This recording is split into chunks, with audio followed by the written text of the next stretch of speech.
Bab 501, Sombong dan Lalim. Pergi. Yan Feiqing menegur mereka tanpa ekspresi, kenapa kamu banyak bicara omong kosong? Petik 2. Sebenarnya dia juga tidak mengerti. Buah jiwa kuno sangat penting, namun Sekte Dewa Xiahu mengizinkan Tanah Suci Awan Bintang, yang tidak ada hubungannya dengan itu, untuk berpartisipasi di dalamnya. Benar-benar tidak terbayangkan. Aku sudah bicara terlalu banyak. Wakil Saint Lord dengan cepat berkata. Di usianya, ia sudah lama mencapai titik di mana ia bisa mengeringkan dirinya dengan air liurnya sendiri. Wajahnya penuh senyuman saat dia berkata, semuanya, mari bersulang untuk utusan khusus. Dia telah membawakan kita kabar baik. Banyak tetua paviliun berdiri dan bersulang untuknya. Namun, Yan Feiqing bersandar di kursinya dan tidak punya niat untuk menjawab. Hal ini menyebabkan semua orang yang mengangkat gelas anggurnya berdiri di sana dengan linglung, tidak mampu menundukkan wajahnya. Wakil Saint Lord cerdas dan segera mengerti. Semuanya. Aku pergi dulu. Dia bersulang untuk Yan Feiqing, utusan khusus. Anda datang dari jauh. Saya menyambut Anda dengan tangan terbuka. Aku akan meminum ini dulu sebagai roti panggang. Silakan melakukan apa yang Anda inginkan. Saat dia berbicara, dia mengangkat kepalanya dan meminum anggur sekaligus. Saat itulah Yan Feiqing mengambil gelas anggur dan dengan lembut menyentuhkannya ke sisi bibirnya.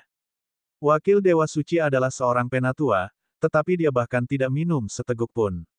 Dia sangat arogan.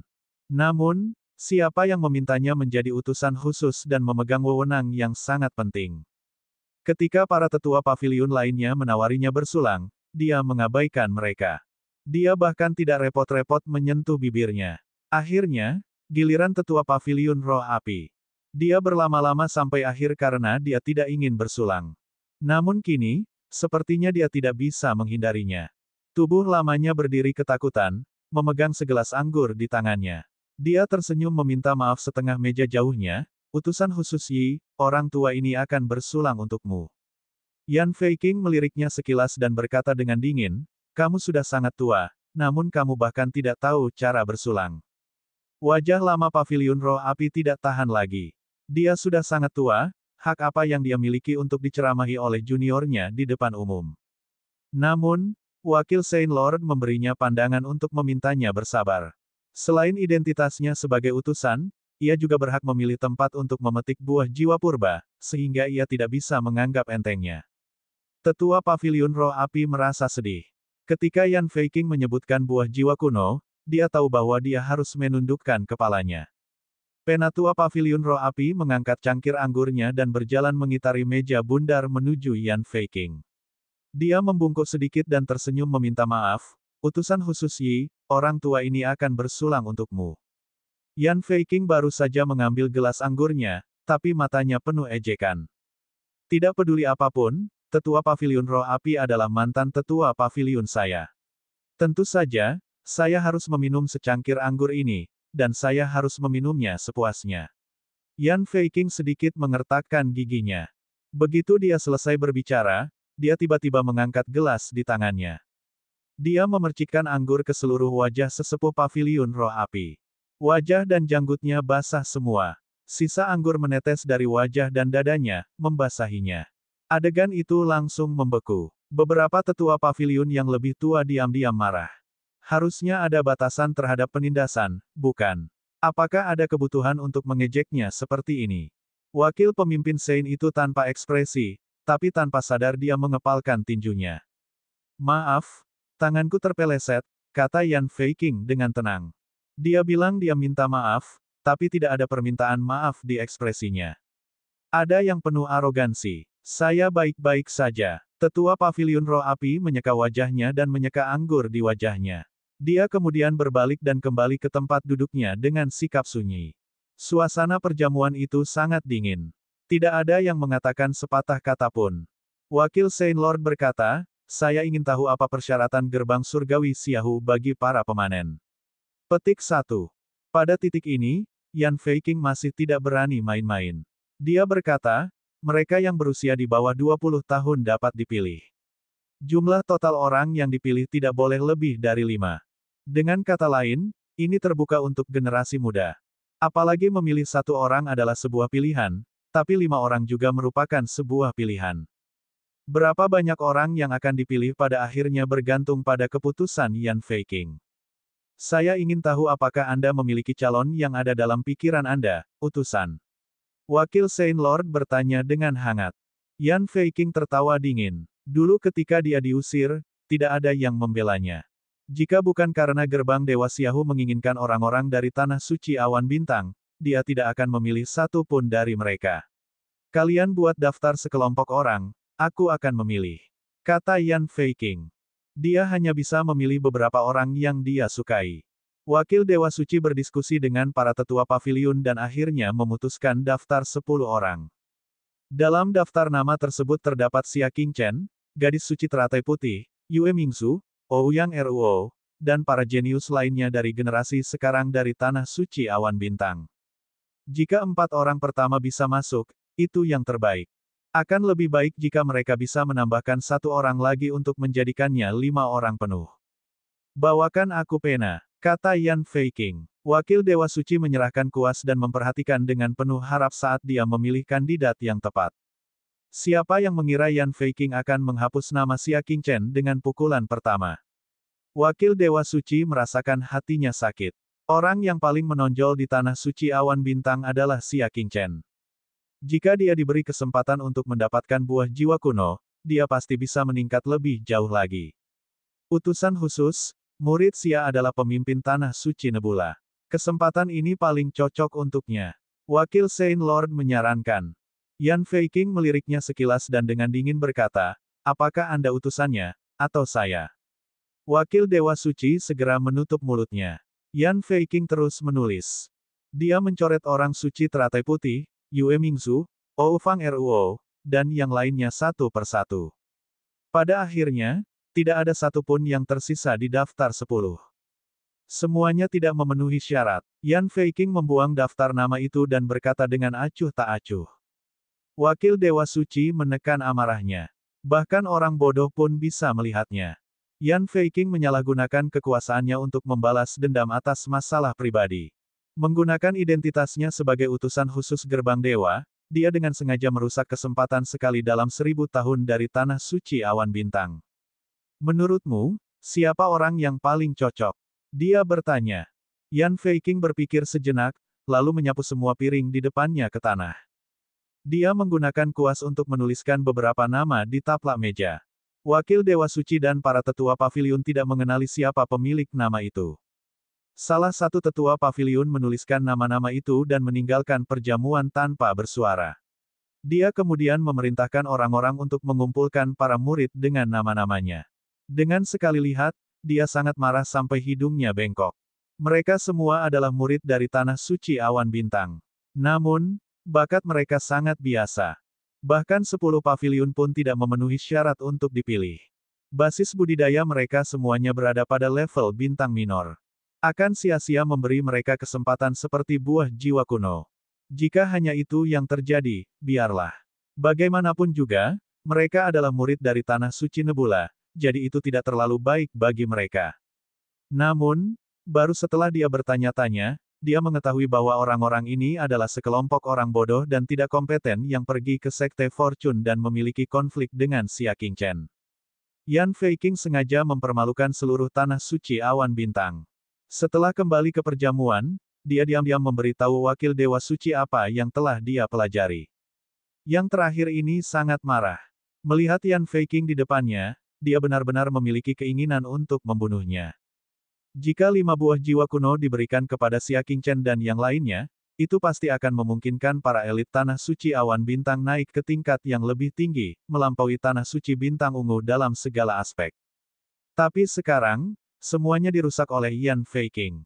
Utusan khusus, mohon pertimbangkan kembali daftarnya. Kata Wakil Saint Lord. Mata Yan Feiqing menyipit, dan dia memukul meja. Saya utusan khusus. Saya dapat memilih siapapun yang saya inginkan. Jika Anda tidak menyukainya, Anda dapat memilih untuk tidak mengambilnya. Bab 502, Hormati Orang Mati. Sikap arogannya tidak bisa ditoleransi. Hati Wakil Dewa Suci terbakar amarah. Namun, dia tidak punya pilihan selain menahan amarahnya dan memaksakan senyuman. Kalau begitu, kami akan melakukan apa yang kamu katakan. Bahkan jika dia hanya memberikannya kepada beberapa murid yang tidak berguna, itu masih ada gunanya. Saat itulah ekspresi Yan Feiqing mereda. Dia berdiri dan berkata, aku akan berkeliling ke tanah suci awan bintang setelah aku makan dan minum sampai kenyang. Apakah ada yang keberatan? Kalau hanya sekedar jalan-jalan tentu mereka tidak akan keberatan.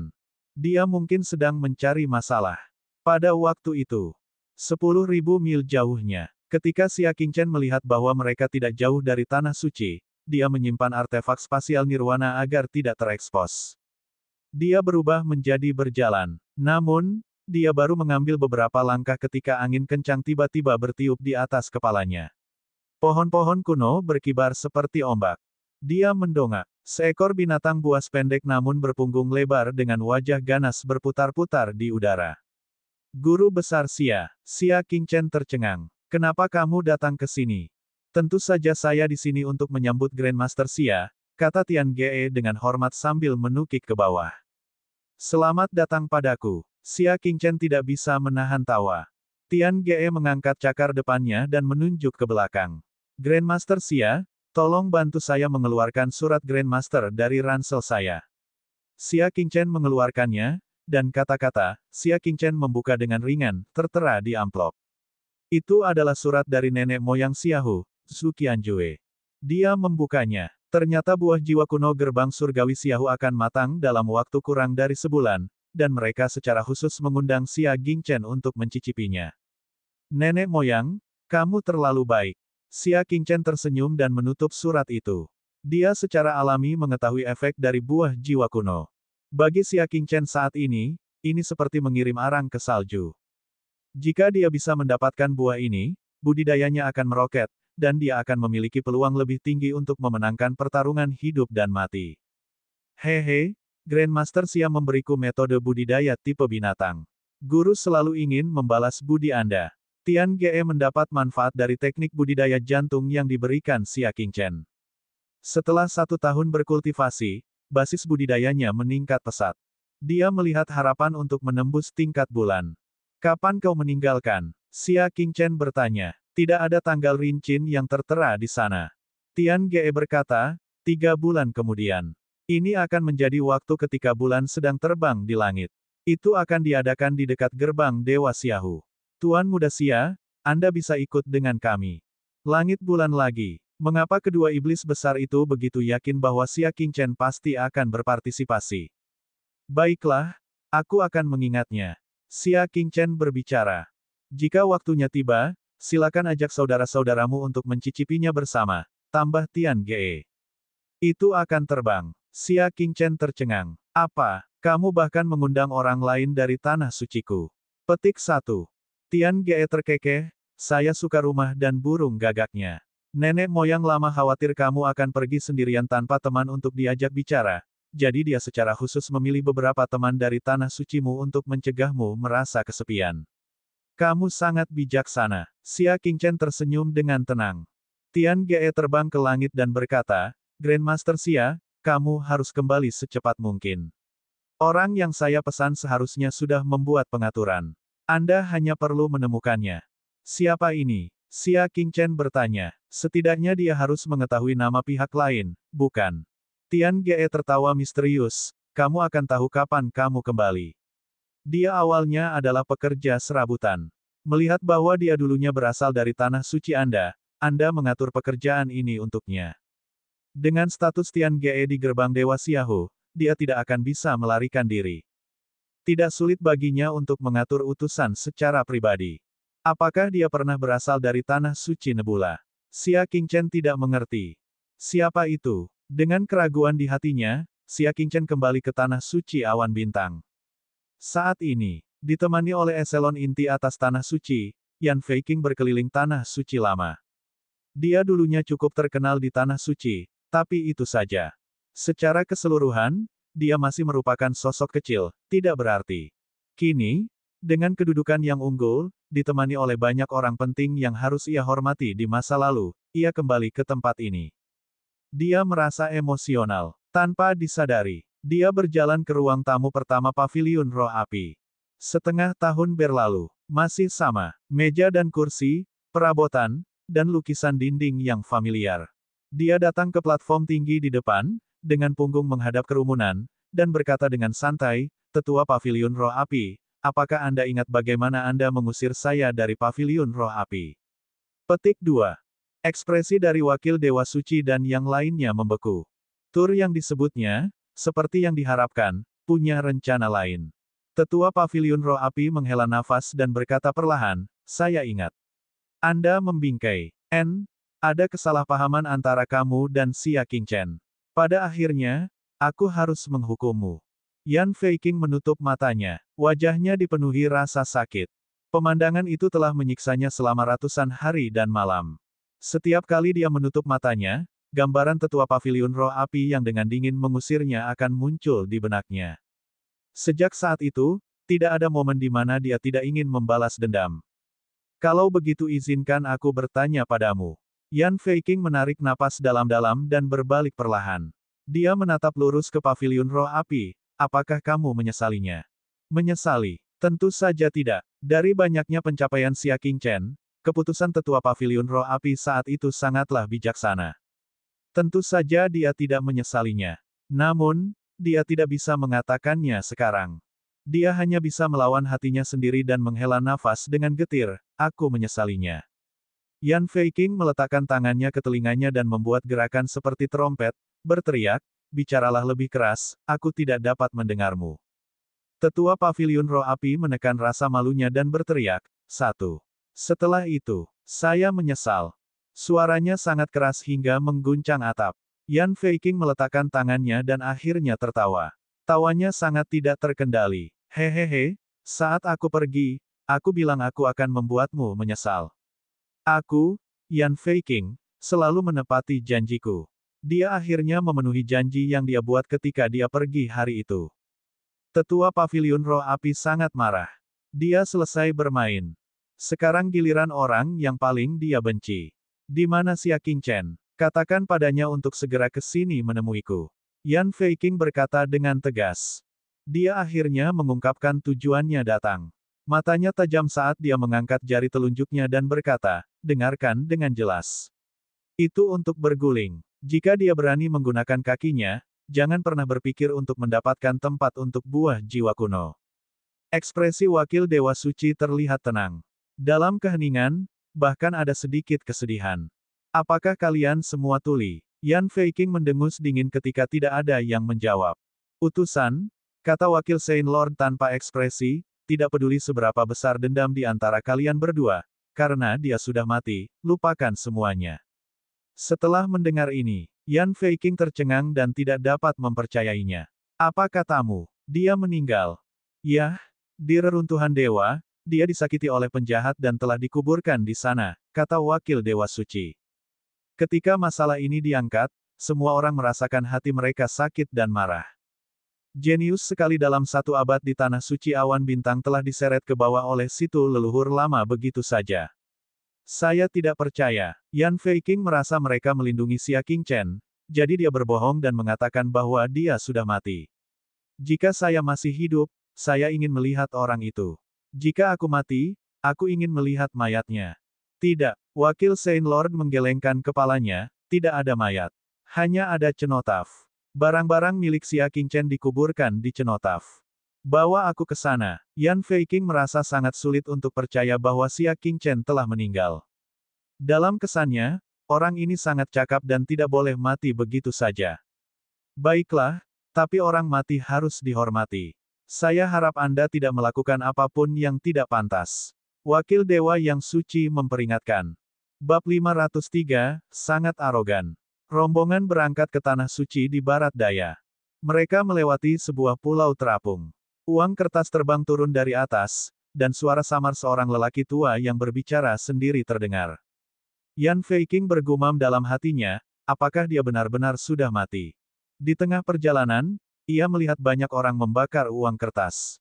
Kalau dipikir-pikir, hari ini adalah hari ke-7 kematian Xia Qingchen. Aku akan membakar sejumlah uang kertas untuknya nanti, desah wakil Saint Lord. Yan Feiqing mencibir, dia orang yang cukup populer. Dia sudah mati. Mengapa masih banyak orang yang memikirkan dia? Petik 1. Namun, dia tidak melihatnya dengan matanya sendiri. Dia tidak percaya bahwa Xia Qingchen telah meninggal. Setelah waktu minum teh, kuburan Tanah Suci. Semua penduduk Tanah Suci dimakamkan di sini setelah mereka meninggal. Mereka tiba di depan salah satu makam. Salah satu batu nisan diukir dengan tulisan, Makam Xia Qingchen. Baru sekarang Yan Feiqing percaya bahwa Xia Qingchen benar-benar telah mati. Batu nisan telah didirikan selama beberapa hari. Orang-orang dari Tanah Suci Nebula tidak dapat meramalkan bahwa Yan Feiqing akan datang, bukan? Melihat cenotaf, Yan Feiqing tertawa, yang bermarga Xia, orang jahat akan dihukum oleh surga. Kamu telah berjaya sepanjang hidupmu, tetapi pada akhirnya, kamu masih tidak memiliki mayat yang tersisa. Kamu layak mati. Ekspresi wakil Dewa Suci langsung menjadi gelap. Kematian seseorang adalah suatu hal yang sangat serius. Yan Feiqing, sebaiknya kamu berhenti. Wakil Saint Lord meraung. Xia Qingchen telah memberikan kontribusi yang tak terhapuskan pada Tanah Suci Awan Bintang. Bagaimana mungkin orang yang hina memfitnah rohnya di surga? Yan Feiqing menyeringai, apa yang saya lakukan? Saya hanya mengatakan yang sebenarnya. Lagi pula, orang seperti ini tidak pantas dikuburkan di makam Tanah Suci. Saat dia mengatakan itu, semua orang kaget dan marah. Dia mengayunkan telapak tangannya ke udara dan meledakkan seluruh cenotaf dengan kekuatan bintangnya. Pakaian Xia Qingchen di dalamnya hancur berkeping-keping, berserakan di mana-mana. Kamu kurang ajar. Anda, wakil Dewa Suci sangat marah. Dia melotot dan menamparkan.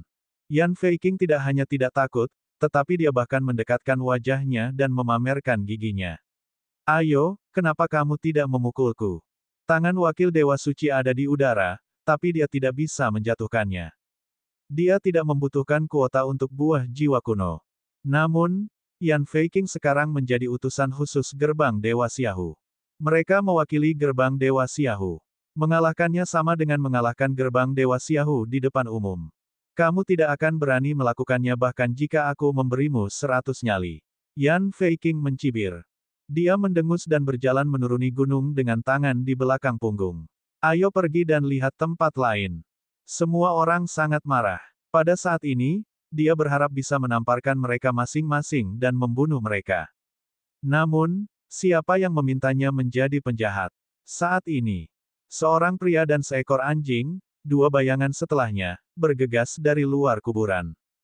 Mereka tidak lain adalah pemarah dan Zhang Lianxing, yang selama ini menjaga makam Xia Qingchen.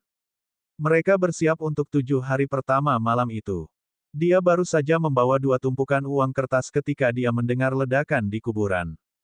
Dia buru-buru berjalan ke pintu masuk pemakaman dan menemukan bahwa cenotaf Xia Qingchen telah hancur. Siapa ini? Siapa yang melakukannya? Lianxing melemparkan uang kertas ke bahunya dan juga melepas pakaian berkabung seputih salju. Wajah kecilnya dipenuhi amarah.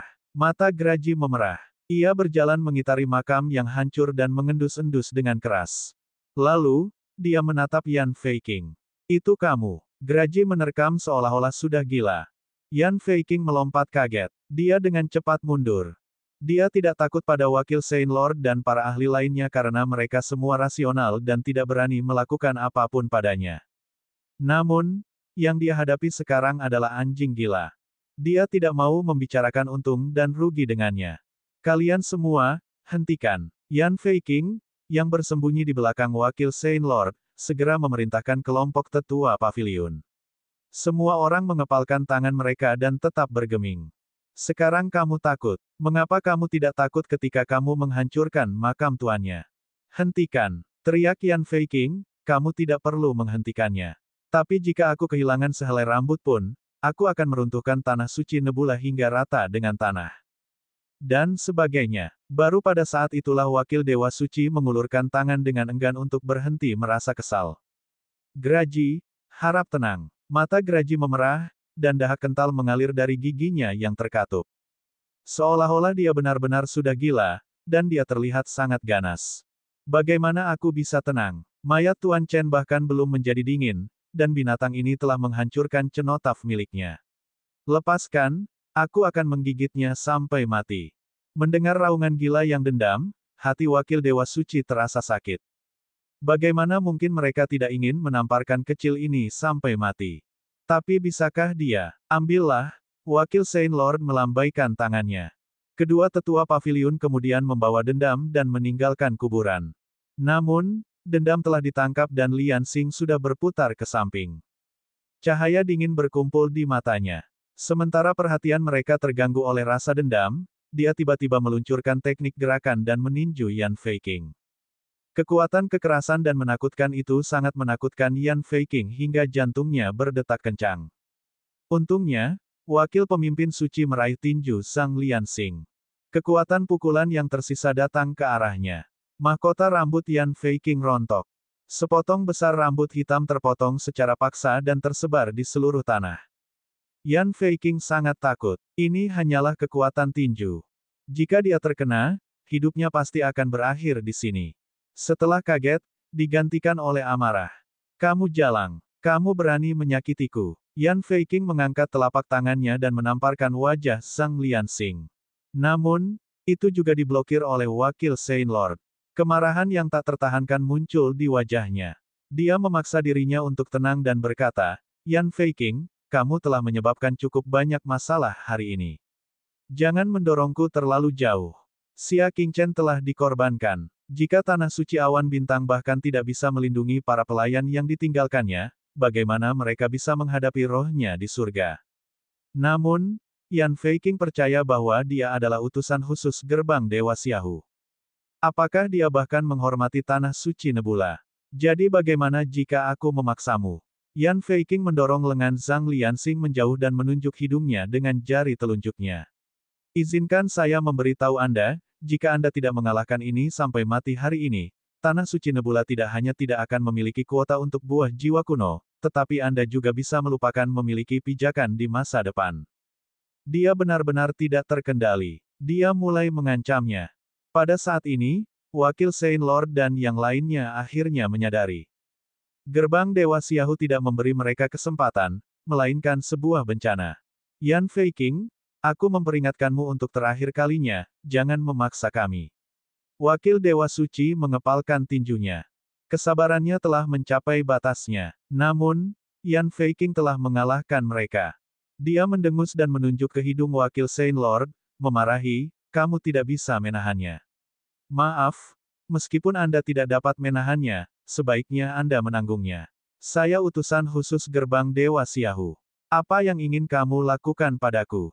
Tatapan itu, postur itu. Dia tidak takut pada apapun. Mata wakil Dewa Suci sangat gelap. Terakhir kali dia sangat ingin membunuh seseorang adalah 20 tahun yang lalu. Namun, seperti yang dia katakan, Yan Feiqing masih menjadi utusan khusus gerbang Dewa Xiahu. Dia tidak bisa menyakitinya. Kamu tidak berani bergerak. Kalau begitu berhentilah bicara omong kosong dan lakukan apa yang aku katakan. Yan Feiqing tidak menyerah, bawakan aku tongkat itu. Aku akan menghajar si kecil bastard ini sampai mati hari ini. Dia berada dalam kondisi gila. Seolah-olah dia akan dipandang rendah jika dia tidak membalas dendam setelah harga dirinya terluka. Saat ini, tidak ada yang menjawab. Tapi tidak ada yang berani melawan. Hingga suara dingin terdengar di pemakaman yang kosong. Siapa yang memberimu keberanian untuk membunuh bangsaku? Suara familiar itu membuat semua orang yang hadir gemetar. Mereka semua menoleh. Di pintu masuk kuburan, seorang pria muda berpakaian biru muda berjalan dengan tangan di belakang punggung. Dia menaiki tangga, lututnya jelas tidak bergerak, tetapi sosoknya melintas ke depan seolah-olah dia telah berteleportasi. Dia akan menebusnya pada jam 7 besok pagi. Bab 504, hanya menyapu kotoran. Situasi itu seperti hantu yang melayang. Xia Qingchen. Semua orang memandang orang yang mendekat dengan cepat itu dengan heran. Dia masih hidup. Bagaimana mungkin? Belum lagi serangan terakhir raksasa menjulang tinggi yang mampu menghancurkan dunia. Hanya kabut tak terbatas saja sudah cukup untuk menjebak Xia Qingchen sampai mati. Xia Qingchen menghentikan langkahnya dan dengan tenang menatap Yan Feiqing. Saya mengajukan pertanyaan kepada Anda. Siapa yang memberimu keberanian? Dia baru saja kembali ke Tanah Suci ketika Wu Jin sudah lama memberitahunya bahwa sesuatu yang buruk telah terjadi. Yan Feiqing datang ke kuburan untuk menimbulkan masalah. Dia baru saja bergegas. Siapa yang tahu? Inilah pemandangan yang muncul di matanya. Yan Feiqing tidak hanya tidak takut, tetapi dia juga tertawa terbahak-bahak. Kamu tidak mati. Itu bagus. Jika kamu mati, itu akan terlalu mudah bagimu. Dia berbalik dan menunjuk ke hidung Xia Qingchen.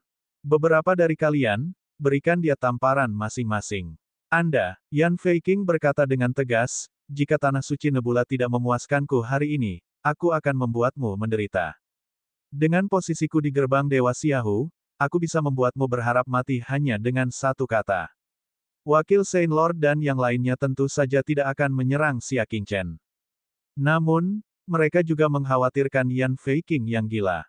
Saya tidak menjawab pertanyaan Anda. Xia Qingchen maju selangkah. Wakil Saint Lord melihat ini dan segera menghentikannya. Harap tenang, kamu tidak bisa memukulnya. Namun, teknik gerakan Xia Qingchen sangat cepat. Seperti gumpalan asap hijau, dia mengitari Wakil Saint Lord dan tiba di depan Yan Feiqing. Dengan menggenggam telapak tangannya dengan santai, dia memutar lehernya. Lalu, dia menamparkan wajahnya. Dengan budidayanya saat ini, konsekuensi dari mencapai posisi bintang kecil dapat dibayangkan. Hanya dengan satu tamparan, semua giginya telah hancur. Wajahnya bengkak dan berdarah di tempat. Yan Feiqing tercengang oleh tamparan itu. Dia tidak percaya bahwa utusan khusus gerbang dewa telah ditampar oleh seorang murid tanah suci. Apakah dia buta? Para petinggi tanah suci bagaikan binatang, membiarkan siapapun memukul atau memarahi mereka. Dia, bukan siapa-siapa, berani bergerak. Xia, lampu, debu, aku akan membunuh seluruh keluargamu. Mata Yan Feiqing melotot saat dia meraung. Sebagai tanggapan, dia menamparnya lagi. Dan kemudian, tamparan lagi. Lalu, dia melanjutkan. Tatapan Xia Qingchen acuh tak acuh, dan dia tidak menahan diri sama sekali. Dia terus menamparkan wajahnya berulang kali. Wajah Yan Feiqing sangat cacat sehingga terlihat dengan mata telanjang. Wakil Saint Lord buru-buru menghentikannya dan berkata, Qingchen, seseorang akan mati. Cepat berhenti. Xia Qingchen berbicara dengan tenang, dia belum menjawab pertanyaanku. Siapa yang memberinya keberanian untuk ingin membunuh bangsaku? Dia bahkan ingin membunuh seluruh keluargaku. Petik 1. Saat dia mengatakan itu, dia terus menggambar. Yan Feiqing bisa membaca niat membunuh di mata Xia Qingchen. Kekejaman di wajahnya tidak berkurang tetapi malah meningkat. Dia memutar wajahnya dan meraung, kalau begitu aku akan memberitahumu. Aku adalah kapak belati surgawi yang membersihkan gerbang Dewa Xiahu, Gunung Sang Patriark. Apakah kamu mengerti? Aku hanya perlu satu kata untuk membunuh seluruh keluargamu. Mendengar ini, ekspresi wakil Dewa Suci dan yang lainnya berubah. Orang macam apa nenek moyang Xiahu itu? Tunggangannya, kapak belati surgawi, adalah iblis yang hebat. Untuk bisa menjadi lebih bersih, statusnya memang tidak biasa. Tidak heran Yan Feiqing begitu sombong.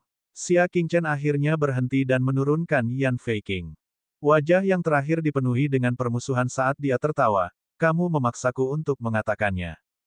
Kata-katanya penuh dengan kebanggaan. Dia mengulurkan tangannya dan menyodok dada Xia Qingchen, memamerkan giginya dengan jijik. Kamu bahkan tidak bisa memimpikannya statusku hari ini. Namun, sebelum jarinya bisa menyentuhnya, Xia Qingchen meraihnya. Lalu, dia dengan lembut memutarnya. Dengan sekejap, itu langsung diputar ke arah yang berlawanan. Tatapan Xia Qingchen tenang, pembersih. Maksudmu orang yang menyapu kotoran, kan? Bagaimana mungkin seorang pembersih kotoran memiliki rasa superioritas yang begitu kuat? Status apa yang perlu dibicarakan? Bang! Dia mengangkat kakinya dan menendangnya, menyebabkan dia berguling ke dalam kuburnya sendiri. Apakah kamu tuli? Yan Feiqing bertanya dengan tidak percaya. Saya sedang membersihkan Tian Ge. Tahukah Anda siapa Tian Ge itu? Wakil Guru Suci, beritahu hal bodoh ini siapa Tian Ge. Benar-benar bodoh dan tidak takut. Eksistensi macam apa Tian Ge itu? Menyapu kotorannya tidak ada apa-apanya dibandingkan menyapu kotoran biasa. Wakil Saint Lord hendak berbicara dan menunjukkan inti masalahnya ketika Xia Qingchen dengan tenang berbicara, Tiange baru saja datang kepadaku. Anda tidak perlu menjelaskannya. Apa? Semua orang terkejut. Tiange sedang mencari Xia Qingchen. Mustahil. Tian Ge, setumpuk kotoran, lebih berharga darimu. Kenapa dia datang kepadamu? Kata Yan Feiqing datar. Xia Qingchen tidak mengatakan apapun. Dia mengeluarkan surat yang ditulis secara pribadi oleh nenek moyang Xiahu dan menyerahkannya kepada wakil Dewa Suci dan yang lainnya. Edarkan. Wakil Dewa Suci dan yang lainnya melihatnya satu persatu. Setiap orang yang melihatnya gemetar. Nenek moyang Xiahu secara pribadi mengundangmu untuk mencicipi buah jiwa kuno. Tubuh wakil Saint Lord gemetar saat dia memegang surat itu karena terkejut. Para tetua paviliun lainnya semuanya terkejut. Wakil Saint Lord memandang Xia Qingchen sekali lagi, matanya dipenuhi dengan sedikit rasa hormat. Dia dengan sopan bertanya, "Murid Xia, mengapa nenek moyang Xiahu mengundangmu ke sini?" Para tetua paviliun lainnya menahan napas. "Saya pernah bertemu dengannya sebelumnya," kata Xia Qingchen dengan tenang. "Saya jarang berinteraksi dengannya. Mereka hampir tidak berinteraksi, jadi mengapa dia secara khusus mengundang Xia Qingchen untuk mencicipi buah jiwa kuno?" Nenek moyang Xiahu bahkan menolak tawaran sekte Dewa Yuan. Pasti ada hubungan yang sangat istimewa antara Xia Qingchen dan leluhur Xiahu. Tetua Paviliun Roh Api menyadari, tidak heran gerbang Dewa Xiahu mengundang murid-murid lain di tanah suci kita. Jadi, itu karena Xia Qingchen. Keraguan semua orang segera hilang.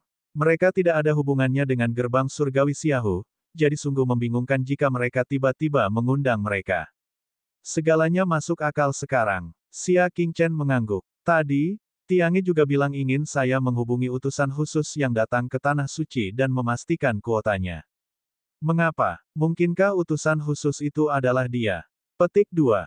Wakil Dewa Suci dan yang lainnya menjadi bersemangat, dan seolah-olah batu raksasa yang menekan dada mereka telah terangkat.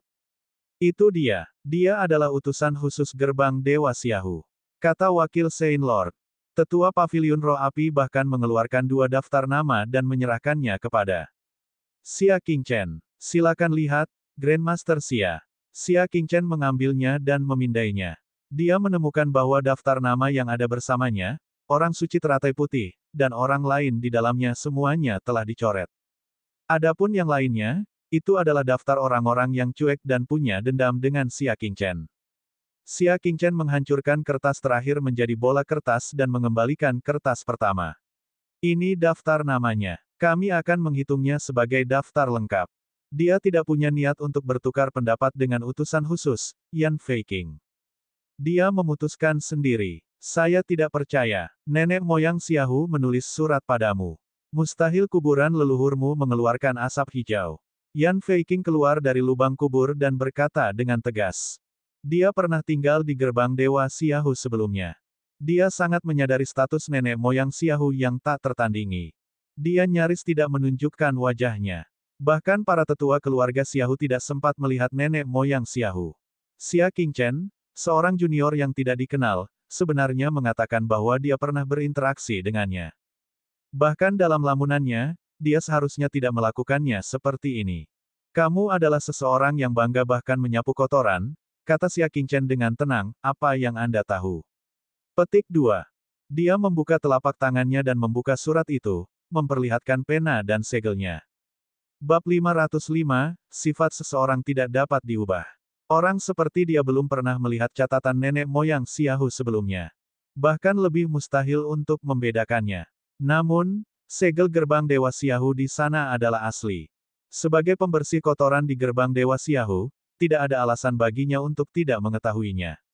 Segera, pikiran Yan Feiqing berdengung, dan selain dengungan kenangan, itu benar-benar kosong. Hanya sampai ketidakpedulian Xia Qingchen membangunkannya. Nanti, saya akan meminta Tian Ge mengganti pembersih kotoran. Karena kamu telah kembali ke tanah suci awan bintang, jangan pernah kembali ke gerbang dewa. Dia hanyalah seorang pembersih kotoran, jadi siapa yang tidak membiarkan Tian Ge membersihkannya? Kurangnya satu Yan Feiqing tidak masalah. Kamu tidak bisa melakukan ini. Saya utusan khusus Tian Ge. Rambut Yan Feiqing berdiri tegak. Dia telah menyinggung seluruh tanah suci Nebula. Ia bahkan tidak berani membayangkan apa jadinya jika ia dicopot dari jabatannya. Xia Qingchen menunjuk dirinya sendiri dan berkata, Tiange memilihmu karena kamu memiliki hubungan lama dengan tanah suci Nebula. Dia memintamu datang ke sini untuk menyenangkanku, bukan untuk memamerkan kekuatanmu. Kamu seharusnya senang Tian Ge telah pergi. Jika dia masih di sini, dia akan memakanmu. Melambaikan tangannya, Xia Qingchen berkata, saya akan menyerahkan Yan Feiqing kepada kalian untuk menanganinya. Aku akan kembali. Dia melambaikan tangannya dan membawa pergi rasa dendam dan Lian Xing, yang menangis karena bahagia. Yan Feiqing tertinggal, dikelilingi oleh wakil Dewa Suci dan beberapa tetua paviliun. Tetua paviliun roh api menyeka keringat di wajah tuannya. Ada sedikit bau alkohol di dalamnya. Dia memandang Yan Feiqing dan berkata dengan suara serak, bukankah kamu bertanya padaku apakah aku menyesalinya? Aku akan menjawabmu lagi. Saya menyesalinya. Nada suara sesepuh paviliun roh api berubah.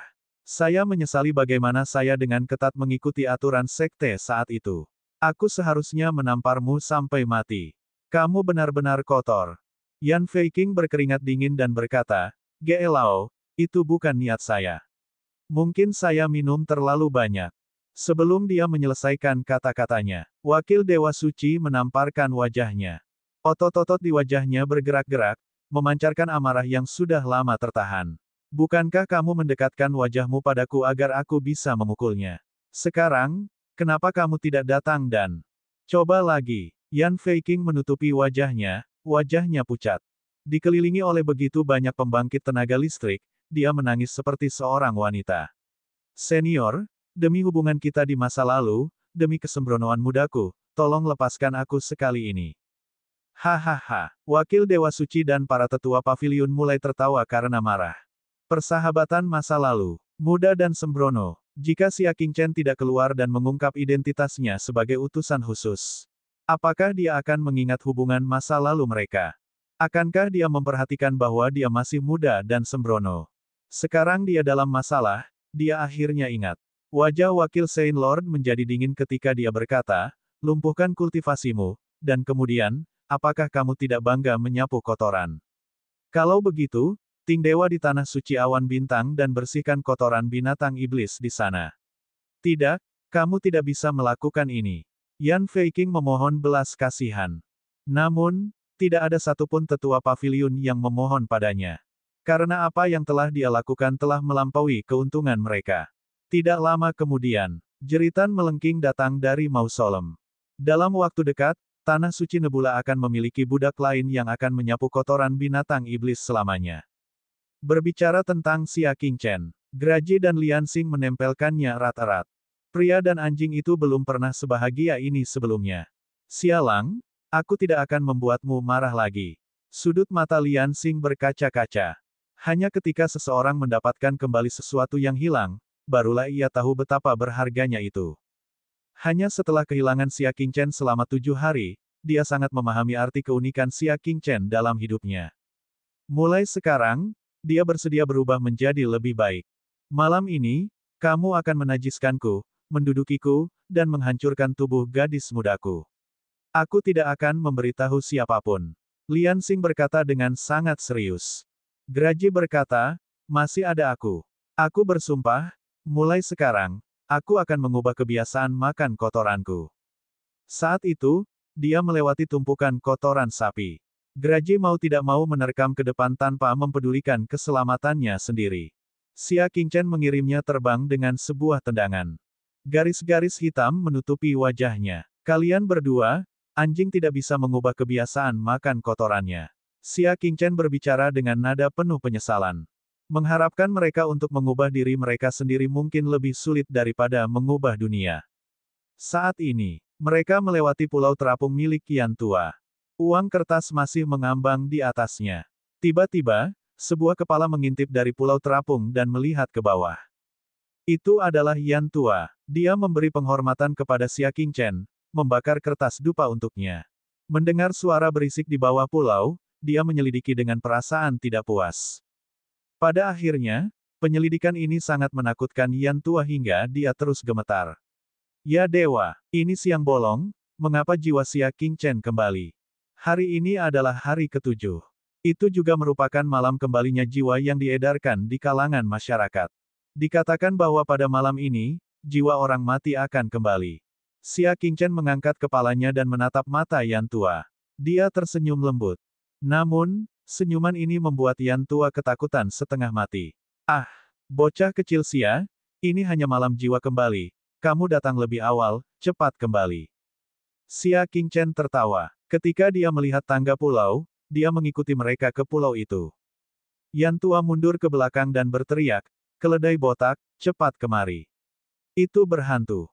Setelah mendengar ini, seorang biksu berbaju kasaya merah dan hijau berjalan cepat dari jauh. Itu adalah Master Kong Xin dari kuil Jing Yuan Shen. Dia memandang Xia Qingchen dan juga tercengang. Pemberi sedekah Xia, kamu sangat beruntung karena tidak mati. Apa, dia bukan hantu? Mata Yan Tua membelalak. Xia Qingchen tertawa. Saat itu, Yan Tua telah memperoleh kitab kuno laut yang mengepul dari Xia Qingchen dan berlari ke kuil Jing Yuan Shen untuk meminta pujian. Dia belum kembali selama setahun. Dia tidak menyangka Yan Tua akan kembali saat Xia Qingchen sedang keluar berlatih. Dia bahkan membawa Kong Xin kembali bersamanya. Pemberi sedekah Xia, kamu kembali tepat pada waktunya, kata guru Kong Xin sambil tersenyum, biksu malang ini baru saja berpikir untuk membalas budi Anda karena telah memberi saya kitab kuno laut yang mengepul. Dia mengeluarkan sehelai daun yang memancarkan cahaya keemasan. Daun ini memiliki efek yang sama dengan pohon kuno Bodhi yang berumur ribuan tahun. Dengan item ini, efek dari budidaya jantung dan teknik bela diri akan berlipat ganda. Itu sangat jarang terjadi. Sekarang Xia Qingchen telah menembus tingkat bintang menengah, dia akan mengembangkan teknik kultivasi mental yang benar-benar baru. Daun emas sangat berguna, seperti hujan yang tepat waktu. Terima kasih banyak, Tuan. Xia Qingchen tersenyum saat menerimanya. Setelah menyimpan dedaunan, Xia Qingchen bertanya, Guru Kong Xin, ada urusan apa Anda dengan tanah suci saya? Tentu saja, saya di sini untuk mencari pemberi sedekah Xia, jawab Grandmaster Kong Xin sambil tersenyum. Xia Qingchen tidak terkejut dengan hal ini. Jika ada yang bisa saya bantu, tolong beritahu saya. Saat Master Kong Xin hendak berbicara, sebuah suara samar datang dari jauh, tidak perlu, saya sudah selesai. Xia Qingchen melihat ke arah suara itu. Di tangga paviliun, seorang biksu muda mengenakan jubah biksu berwarna-warni sedang duduk tegak, dengan manik-manik Buddha giok putih tergantung di lehernya. Usianya sekitar 19 tahun. Dia tidak jauh berbeda dengan Xia Qingchen. Pakaian biksu normal biasanya monokrom, menandakan sederhana dan acuh tak acuh.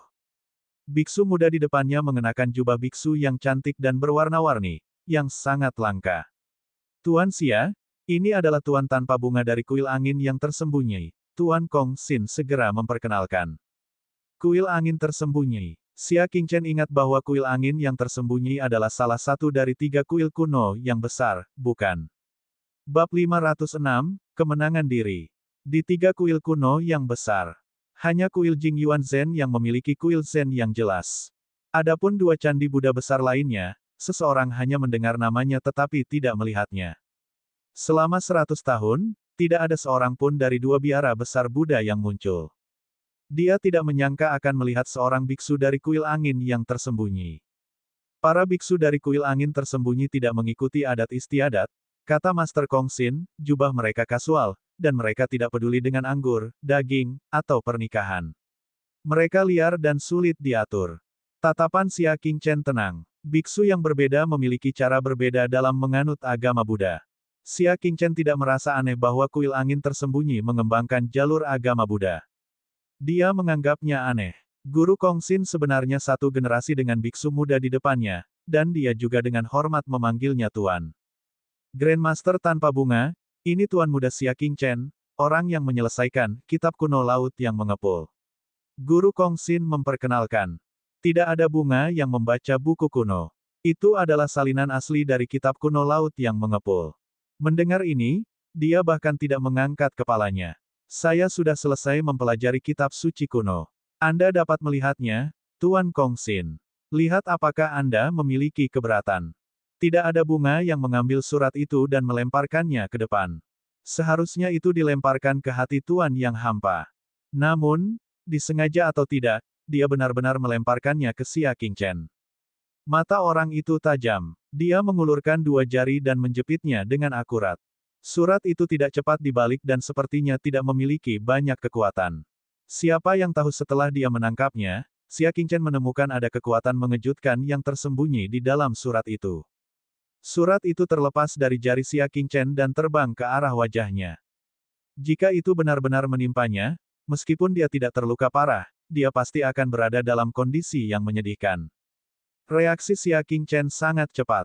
Sambil berpikir, pedang patah di pinggangnya segera terhunus. Ujung pedang yang tajam menembus surat itu. Kemudian, dengan kecepatan yang mengejutkan, ia menusuk ke arah bunga yang tidak ada. Seberapa cepat pedang terbang itu? Itu secepat kilat. Tidak mungkin untuk mencegahnya. Tidak ada bunga yang mengangkat kepalanya, matanya berkedip karena terkejut. Dia membanting telapak tangannya ke tanah, dan dia membalikkan badan ke belakang. Dia mencoba menghindari pedang itu. Namun, saat dia berhenti, cahaya yang sangat tajam datang ke arahnya. Saat ini, dia tidak bisa menghindarinya. Dia akan ditikam. Pedang yang patah itu tiba-tiba berhenti. Ujung pedang yang dingin hanya berjarak 1 inci dari tidak ada bunga. Jika dia melangkah lebih jauh, dia akan mampu menembus kepalanya. Tidak ada bunga yang takut, tapi dia tampak tenang. Dermawan Xia, apa yang kamu lakukan? Dia tidak akan pernah mengakui bahwa dia diam-diam telah menambahkan kekuatan tersembunyi dalam surat itu. Xia Qingchen menjawab dengan acuh tak acuh, bukan apa-apa. Saya hanya berharap lain kali, ketika Grandmaster tidak ada bunga yang melempar sesuatu, dia akan lebih akurat. Saya memiliki terlalu banyak musuh, dan tindakan seperti itu dapat dengan mudah dinilai sebagai serangan musuh. Tidak ada bunga yang tanpa ekspresi. Dia mengambil kembali surat itu dari ujung pedangnya dan dengan tenang berkata, Dermawan Xia, kamu terlalu khawatir. Dia mengembalikan surat itu kepada Master Kong Xin. Dia kemudian menatap Xia Qingchen lagi, tatapannya setenang air. Saya pernah mendengar bahwa kekuatan pemberi sedekah Xia sungguh menakjubkan. Bersama dengan Yu Qingyang dan Yuan Taiji, mereka dikenal sebagai 3 matahari di punggung bukit langit dan bulan. Apakah itu? Xia Qingchen telah berlatih di luar dan tidak memperhatikan rumor di punggung bukit langit dan bulan. Semua orang memujiku secara berlebihan. Xia Qingchen berbicara dengan tenang. Lebih baik bersikap rendah hati. Itu hanyalah punggungan langit bulan favorit surga di permukaan. Berapa banyak pakar kuat dari generasi yang sama yang belum muncul. Yang paling khas adalah Si Tu Feng. Tidak ada bunga yang benar-benar mengangguk setuju dengan kata-katanya yang sederhana, semua orang memang terlalu memujimu. Dari seranganmu tadi, kekuatanmu sebenarnya biasa saja. Yu Qingyang dan Yuan Taiji bisa disebut sebagai matahari yang terik di bulan langit. Punggung bukit. Tapi kamu memang kurang dewasa. Semua orang melebih-lebihkan.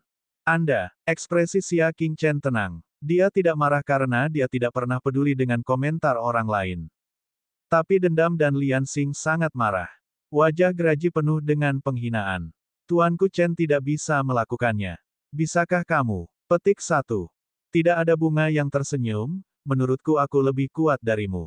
Dari penampilanku barusan, terlihat jelas bahwa aku lebih baik. Mata Geraji dan Lian Xing membelalak. Bahkan jika Anda berbohong, bukankah Anda harus mendapatkan keuntungannya? Bahkan orang buta pun dapat melihat bahwa Xia Qingchen telah menunjukkan belas kasihan sebelumnya. Kalau tidak, tidak ada bunga, yang dipaksa dalam keadaan menyedihkan, yang akan memiliki lubang di kepalanya. Sekarang, dia benar-benar punya wajah untuk mengatakan bahwa dia lebih baik. Geraji menggelengkan kepalanya. Saya minta maaf. Saya benar-benar tidak bisa melihatnya. Bagaimana kabarmu lebih baik? Petik 1. Tidak ada bunga yang terkekeh. Agama Buddha sangat mendalam. Wajar jika anjing seperti Anda tidak dapat memahaminya. Hai, Geraji memukul bibirnya. Bagaimanapun, itu adalah anjing iblis dengan posisi bintang tengah. Ia tidak buta, jadi bagaimana mungkin ia tidak mengerti? Karena kamu sangat kuat, kenapa kamu tidak bersaing denganku lagi? Lian Xing terkekeh. Tapi tidak ada bunga yang menggelengkan kepalanya. Amitabha, katanya sambil menyatukan kedua telapak tangannya, jalan agama Buddha bukanlah untuk bersaing dengan yang lain. Ini untuk menyelamatkan semua makhluk hidup. Ini adalah pertarungan yang tidak ada artinya. Saya tidak peduli tentang hal itu. Lidahnya seperti bunga teratai, tidak memberi kesempatan pada Lian Xing untuk berbicara.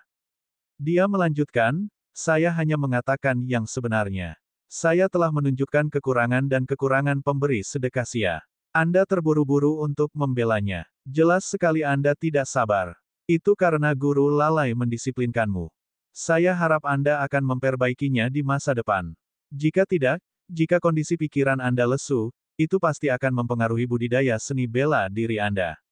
Setelah itu, dia menoleh ke arah Xia Qingchen dan berkata, saya akan memberikan nasihat kepada dermawan Xia. Selalu ada seseorang yang lebih baik darimu. Saya berharap dermawan Xia akan mengingat hal ini di hati Anda dan tidak menantikan ajaran saya hari ini. Setelah dia selesai berbicara, dia mengabaikannya sama sekali.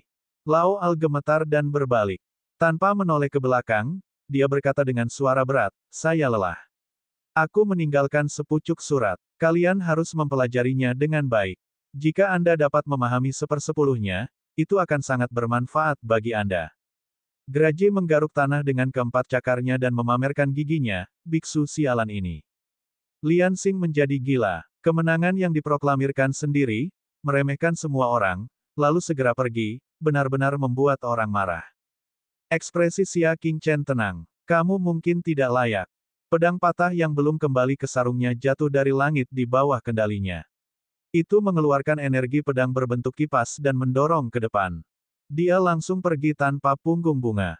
Semua rumput dan pohon ditebang.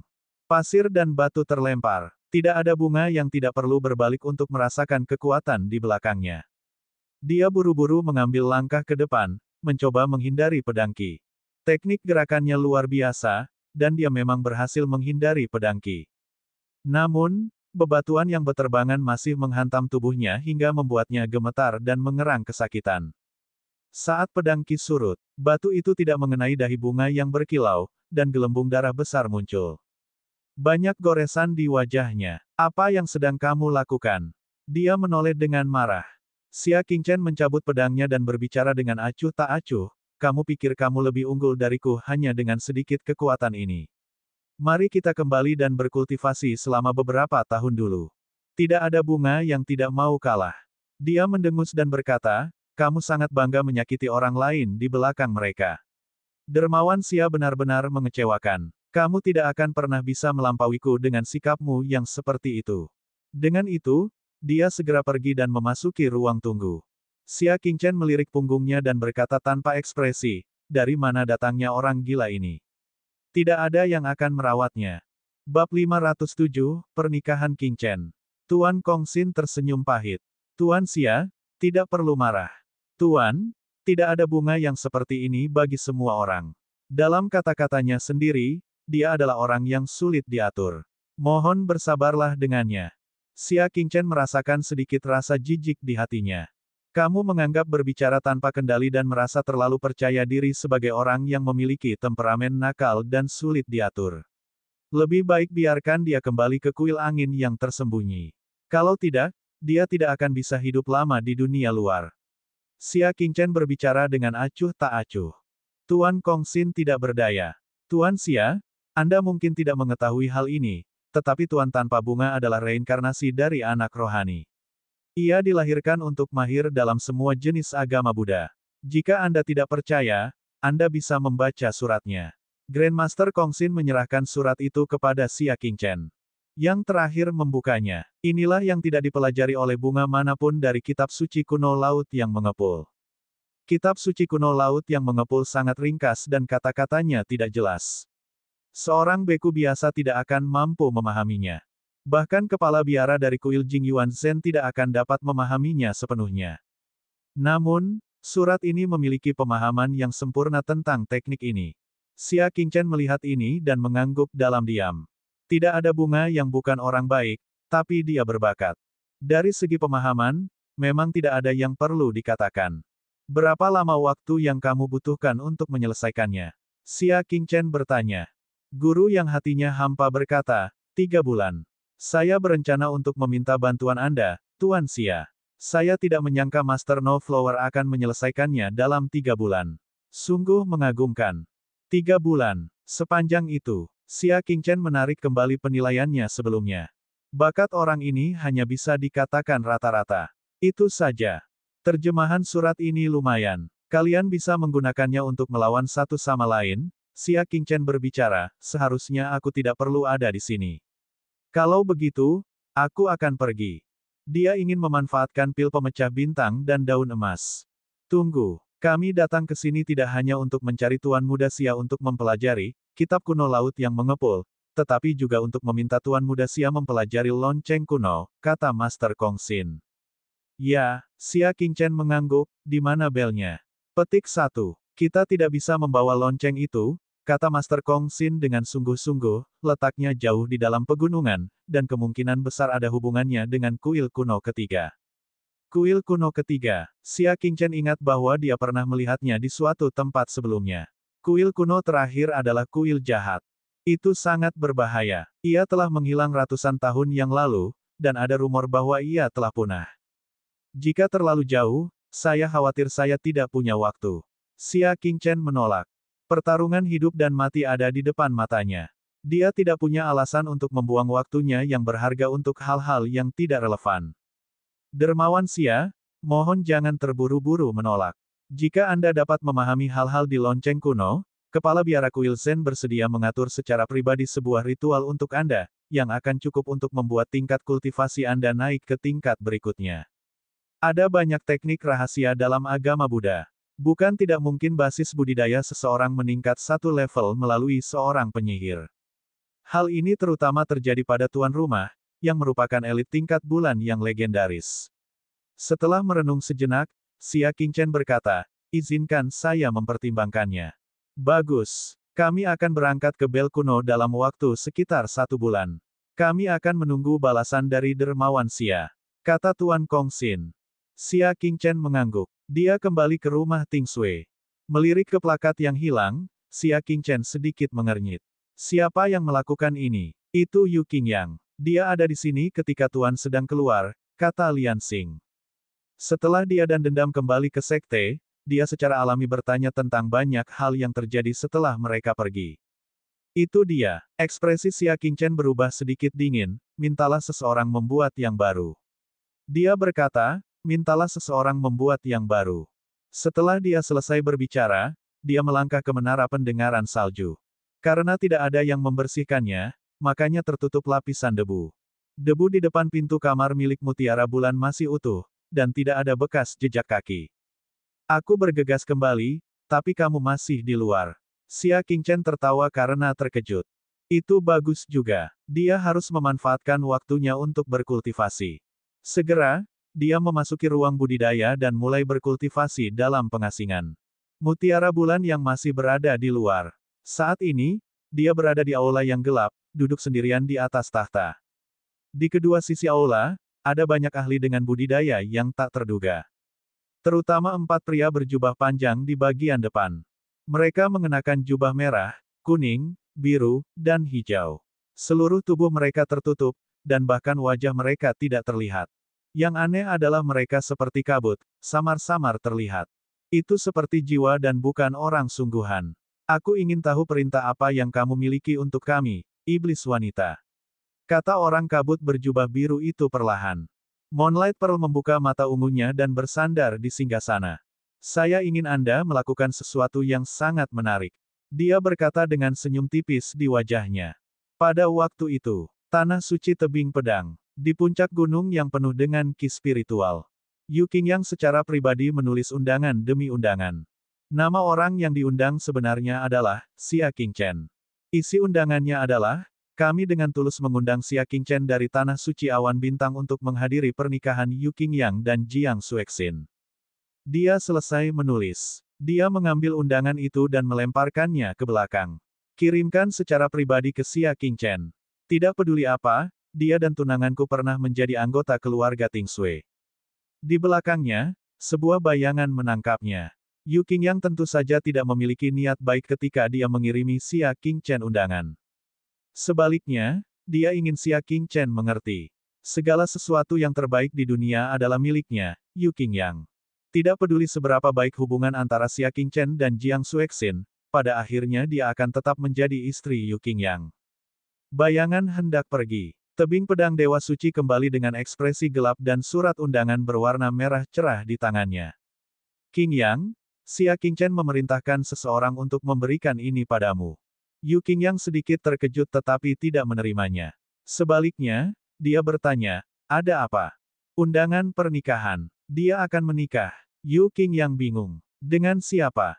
Kamu akan tahu kapan kamu melihatnya. Yu Qingyang mengambil kartu undangan dan melihat tulisan di atasnya. Xia Qingchen dan wanita cantik nomor 1 di negara Sky Moon akan menikah. Kami dengan tulus mengundang Tanah Suci Tebing Pedang, Yu Qingyang, untuk menghadiri pernikahan. Yu Qingyang terkekeh, wanita tercantik di negara Sky Moon. Xia Qingchen benar-benar berani menulis. Dari segi penampilan, siapa yang bisa mengalahkan tunanganku, Jiang Sui? Dalam hal kecantikan, orang suci teratai putih, Jiang Suexin, tidak diragukan lagi adalah orang nomor 1 di punggung Bukit Langit Bulan. Adapun yang lainnya misalnya Luo Suixian dari keluarga Bai Hua, Situ Gai Feng dari keluarga Situ, dan lain sebagainya. Reputasi mereka dibangun berdasarkan latar belakang keluarga mereka. Dari segi penampilan, Jiang Suexin adalah nomor 1. Tidakkah menurutmu itu suatu kebetulan? Tanya Tebing Pedang Dewa Suci. Anda akan menikah, dan dia juga akan mengadakan pernikahannya. Yu Qingyang terkekeh, apa yang aneh tentang itu? Xia Qingchen tahu bahwa aku akan segera menikah, jadi dia ingin membandingkan dirinya denganku. Oleh karena itu, dia juga mempersiapkan pernikahan untuk dirinya sendiri, tidak ingin ketinggalan dariku. Petik 1. Apakah itu? Tebing Pedang Suci tidak berpikir demikian. Dia secara pribadi pernah melihat Xia Qingchen sebelumnya. Dia tenang, dan bijaksana. Ia bukanlah seseorang yang sengaja membandingkan dirinya dengan orang lain. Saya tidak bisa datang sendiri, Yu Qingyang melambaikan tangannya dan berkata, kalau begitu, saya akan memberinya lukisan. Petik 2. Dia langsung mengambil kuasnya dan menulis kaligrafi. 100 tahun kebahagiaan, satu hati terikat selamanya. Yu Qingyang meletakkan kuasnya. Sebelum dia meninggal, biarkan dia mengadakan pernikahan yang layak. Yu Qingyang tersenyum tipis. Dia tidak pernah jahat pada orang yang akan mati. Baiklah, sebarkan semua undangannya. Pastikan untuk mengundang semua kekuatan berpengaruh di Sky Moon Ridge, kata Yu Qingyang. Langit Bulan Ridge melarang pernikahan Paragon. Ini pasti akan mengguncang dunia dan menjadi peristiwa besar yang belum pernah terjadi sebelumnya. Di pertengahan bulan, semua kekuatan utama di Sky Moon Ridge menerima 2 undangan pernikahan. Salah satunya dari Yu Qingyang. Salah satunya dari Xia Qingchen. Bab 508, Bulan Langit yang Mengkhawatirkan. Keluarga Gongliang. 2 undangan pernikahan diletakkan di atas meja, dan semua anggota inti keluarga bangsawan hadir. Nenek moyang, mereka berdua akan menikah di waktu yang sama. Siapa yang harus kita hadiri? Ekspresi tetua ke-9 berubah menjadi jelek. Kedua undangan pernikahan tersebut hanya mengundang Gong Liang Yu untuk bertransformasi menjadi satu orang. Dia hanya bisa memilih satu pernikahan untuk dihadiri. Nenek moyang tua Gong Liang tetap diam. Memang benar bahwa Xia Qingchen memiliki persahabatan yang mendalam dengan keluarga Gong Liang. Namun, Yu Qingyang adalah bakat yang menantang surga dan ditakdirkan untuk menjadi Raja Bulan Surgawi di masa depan. Menolak undangan Yu Qingyang sekarang bukanlah keputusan bijak dalam jangka panjang. Tatapan Gong Liangjing sedikit berubah, dan dia berkata dengan serius, Patriark, saya pribadi setuju untuk menghadiri pernikahan Tuan Muda Xia. Mengapa? Leluhur tua itu mengangkat matanya dan bertanya. Gong Liangjing berkata, potensi Tuan Muda Xia bahkan lebih besar daripada potensi Yu Qingyang. Karakternya juga sangat jujur. Dia pasti akan membalas segala kebaikan yang telah diterimanya. Dia layak dijadikan teman. Semua orang berdiskusi dengan suara pelan. Karakter Xia Qingchen sangat sempurna. Namun potensinya, mungkin tidak demikian. Gelar Yu Qingyang atas bakat yang menantang surga bukan hanya untuk pertunjukan. Patriark, Yu Qingyang tidak hanya memiliki potensi yang mengejutkan, dia juga memiliki latar belakang yang kuat, balas tetua ke-9 dan yang lainnya. Setelah mendengar ini, semua orang tercengang. Tidak ada yang akan lupa bahwa Yu Qingyang memiliki ayah, Yu Hualong. Itu adalah eksistensi yang bisa menyebabkan seluruh punggungan bulan langit bergetar. Ekspresi leluhur tua Gong Liang serius. Setelah sekian lama, dia perlahan berdiri dan mengambil undangan dari meja, pilih perwakilan dan ikut dengan saya untuk memberi selamat kepada Xia Qingchen. Apa? Beberapa tetua segera menjadi cemas. Leluhur tua. Nenek moyang tua Gong Liang melambaikan tangannya dan menyela mereka, matanya dalam dan cerah, saya percaya pada Xia Qingchen. Dia tidak akan mengecewakan klan bangsawan Gong Liang. Sejak awal, Xia Qingchen tidak pernah mengecewakannya. Tak hanya itu, ia juga tak henti-hentinya memberinya kejutan. Dia percaya pada penilaiannya terhadap orang-orang. Tidak salah lagi, keluarga 100 bunga, nenek moyang Flora juga berada dalam dilema.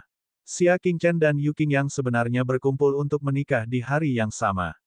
Nenek moyang Flora merasakan sakit kepala. Di hari yang sama, itu berarti dia hanya bisa memilih satu untuk berpartisipasi. Para petinggi dan junior keluarga berdiri di sampingnya. Mereka berdebat tanpa henti tentang hal ini. Di antara generasi muda, peri delima adalah yang paling aktif. Saudara Xia, hadiri saudara Nia. Dia pria yang baik, tentu saja saya harus menghadirinya. Yang paling diam adalah Luo Suixian. Kabar pernikahan Yu Qingyang dan Xia Qingchen di hari yang sama. Baginya, itu tidak lain adalah sambaran petir. Terlepas dari Yu Qingyang yang paling dia rindukan atau Xia Qingchen yang dia simpan sebagai alternatif, keduanya sebenarnya akan menikah di hari yang sama. Dia bahkan tidak punya pilihan. Tenang, semuanya. Nenek moyang Flora merasa jengkel. Dia merasa sulit mengambil keputusan. Dari sudut pandang emosional, dia akan memilih Xia Qingchen. Namun, rasionalitasnya mengatakan kepadanya bahwa Yu Qingyang adalah pilihan terbaik. Mari kita angkat tangan untuk memilih, kata nenek moyang Flora. Dia berbicara, mereka yang memilih Xia Qingchen, berdiri di sebelah kiriku. Mereka yang memilih Yu Qingyang, berdiri di sebelah kananku. Anggota inti klan segera memilih salah satu pihak. Mayoritas tetua hampir memilih Yu Qingyang secara sepihak. Sedangkan untuk junior yang dipimpin oleh peri delima, hampir semuanya memilih Xia Qingchen. Mau tak mau ada yang mengatakan bahwa Xia Qingchen telah meninggalkan kesan sempurna pada orang-orang seusianya di klan 100 bunga. Terlepas dari apakah ia berpartisipasi dalam festival bunga atau reruntuhan dewa, semuanya memberi mereka bantuan yang luar biasa. Ekspresi tetua ke-10 serius saat dia menegur, "Junior, jangan membuat masalah. Hal ini menyangkut masa depan klan kita. Jangan biarkan penilaianmu terpengaruh hanya karena hubunganmu baik dengan Xia Qingchen." Si Liu Abadi berkata dengan percaya diri, "Saya tahu bahwa Yu Qingyang sangat kuat dan jenius yang menantang surga.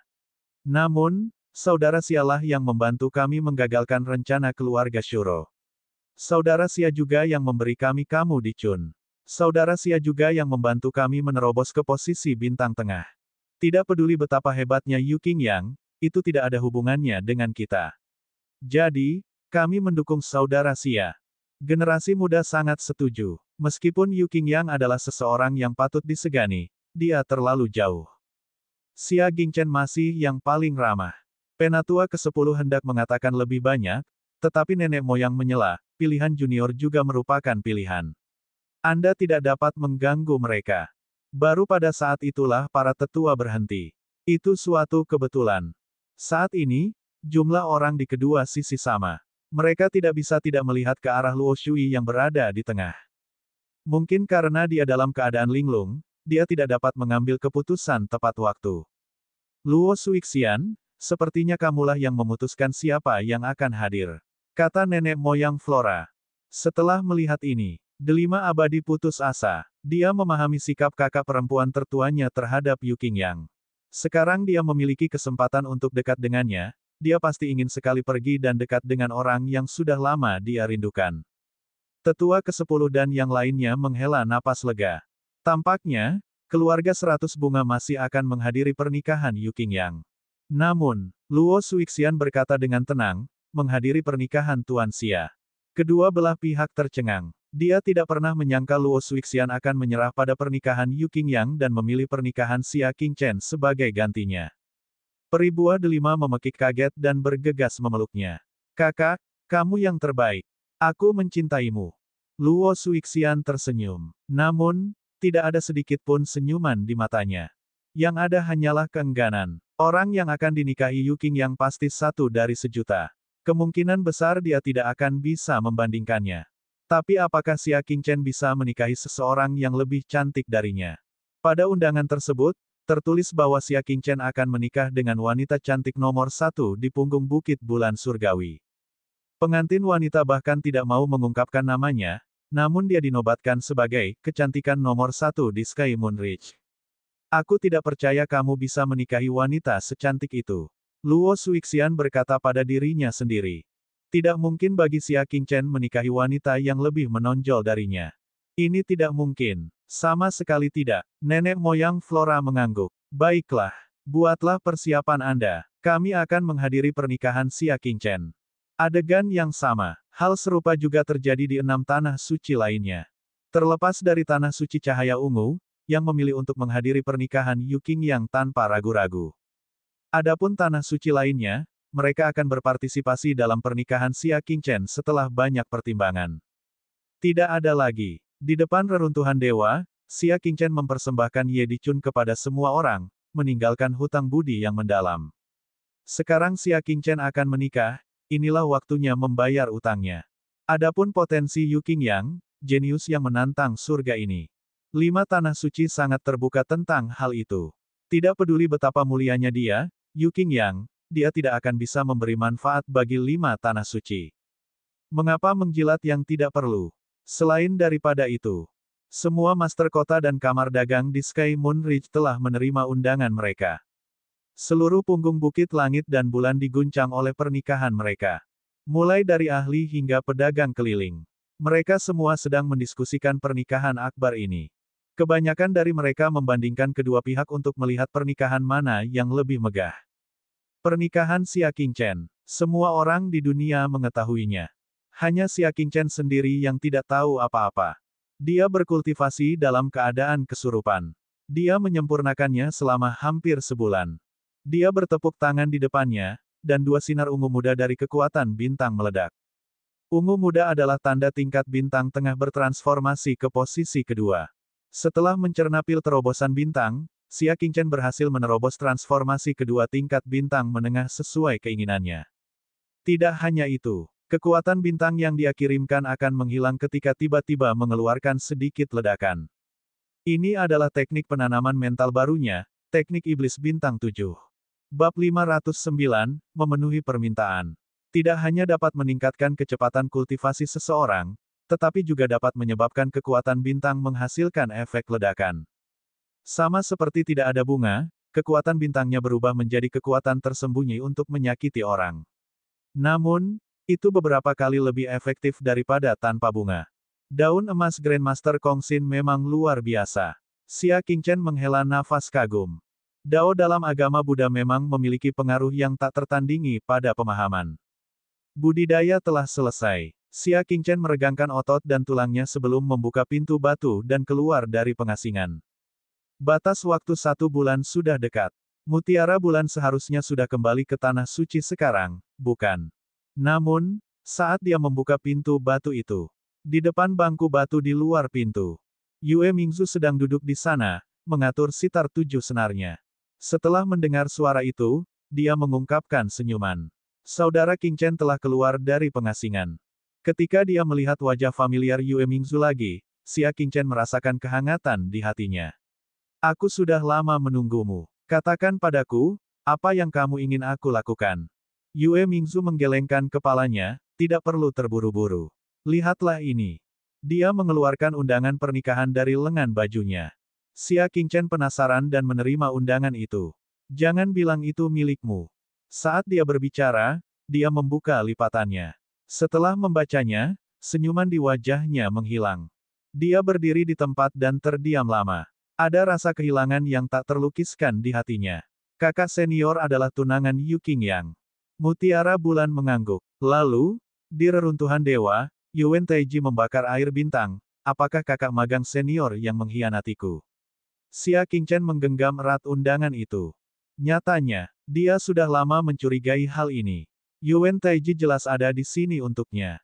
Namun, siapa yang memberitahu Yuan Taiji lokasi air berbintang ini? Jawabannya hanya bisa berasal dari orang dalam. Dan saat itu, hanya 3 orang yang mengetahuinya. Dia, Yue Mingzu, dan orang suci teratai putih. Mudah untuk membayangkan siapa yang paling mencurigakan. Namun, dia berpura-pura tidak tahu apapun. Yue Mingzu terdiam beberapa saat sebelum dia berkata, dia tidak melakukannya. Oh, bagaimana kamu bisa begitu yakin? Xia Qingchen tercengang. Tidak peduli bagaimana dia melihatnya, itu adalah tunangan Yu Qingyang. Gadis suci teratai putih telah mengkhianatinya, bukan? Semuanya untuk Yu Qingyang. Jika aku mengatakan tidak, maka tidak, cibir Yue Mingzu. Dalam arti tertentu, memang benar gadis suci teratai putih yang telah mengkhianati Xia Qingchen. Namun, Yue Mingzu tidak mengatakan yang sebenarnya. Xia Qingchen merenung, itu aneh. Mungkinkah peta asli yang tersisa di keluarga Sura diperoleh oleh orang lain? Yue Mingzu tersenyum tetapi tidak mengatakan apapun. Dia menunjuk ke undangan tersebut dan berkata dengan penuh arti, Saudara Qingchen, apakah kamu sedih karena kakak perempuan Suexin akan menikah? Petik 2. Ekspresi Xia Qingchen rumit. Setelah hening beberapa saat, dia berkata, dia dan saya hanya berteman. Hubungan kami tidak sebaik hubunganmu. Mengapa saya harus sedih? Mata Mun Perliang tertutup sepertinya terbuka, dan dia terus menatap Xia Qingchen. Tapi kamu sangat kecewa. Xia Qingchen tersenyum. Saya kecewa. Itu karena aku kehilangan seorang teman penting. Itu bukan cinta. Dia tidak pernah menjadi orang yang bertele-tele. Dia tidak begitu naif untuk terus berteman dengan istri musuhnya. Sejak orang suci teratai putih menikahi Yu Qingyang, hubungan mereka di masa lalu akan terputus sepenuhnya. Saat mereka bertemu lagi, mereka mungkin menjadi musuh. Senang sekali kakak Qingchen bisa mengatasinya. Saya sangat khawatir Anda tidak akan bisa pulih, kata Yue Mingzu sambil tersenyum tipis. Xia Qingchen hanya tersenyum. Dia mengepalkan tinjunya dan menghancurkan undangan itu dengan Star Force miliknya. Aku tidak akan menghadiri pernikahan mereka. Aku tidak akan mendoakan yang terbaik untuknya, tapi aku juga tidak akan membencinya. Saya hanya berharap dia akan menjaga dirinya sendiri. Dia berhenti. Xia Qingchen menatap Mutiara Bulan, sekarang, kamu harus memberitahuku. Apa yang kamu ingin aku lakukan? Petik 2. Dia tidak suka berhutang budi pada orang lain. Yue Mingzu maju selangkah dan memeluk lengannya.